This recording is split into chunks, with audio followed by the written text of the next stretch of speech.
As a population, veterans are at least 200% more likely to struggle with mental health challenges or suffer with addiction. And as a population, at least 57% more likely to commit suicide.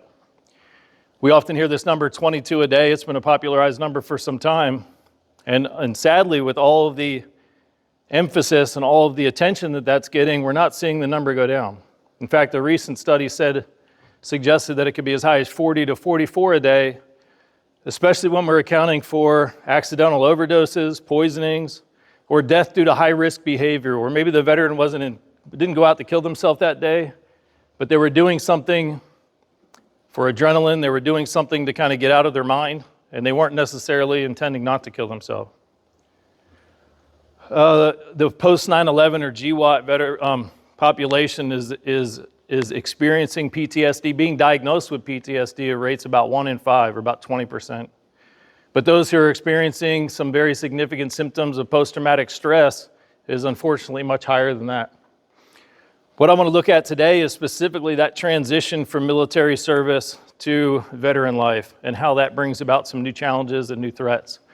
And hopefully share some insight or some ideas, maybe from me, maybe you have some to share with me and with the group, but learn some ways that we can better serve the population that serve. Look, there's some unique needs and some unique opportunities to serve the population.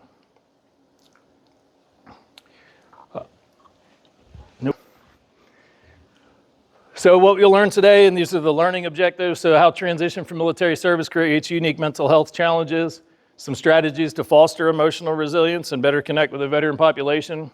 And then lastly, we'll touch on a topic that sadly isn't talked about enough, which is post-traumatic growth. Has anybody ever heard the term post-traumatic growth? So I speak to a few thousand mental health professionals every year, and I always ask that question. And it's very sad to me that about 10 to 15% will even raise their hand. So we get so much attention to post-traumatic stress disorder, PTSD. Yet here's a society and a culture of professionals that work every day with people that have experienced trauma in their life. Yet they don't even realize that there's ways for that traumatic experience to not just create negative outcomes, but can actually be a catalyst for some positive outcomes. So we'll look at what that is. Any mental health professionals in the room? Would you like a CE or 1.5 CEs?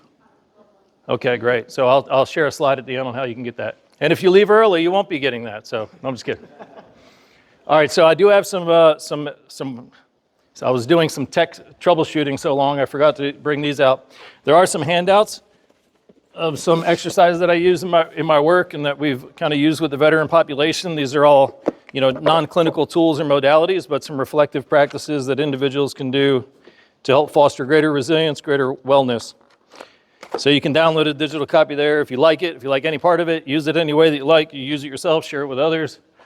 Put your name on it, say you came up with it. I don't care, as long as it gets out to help people.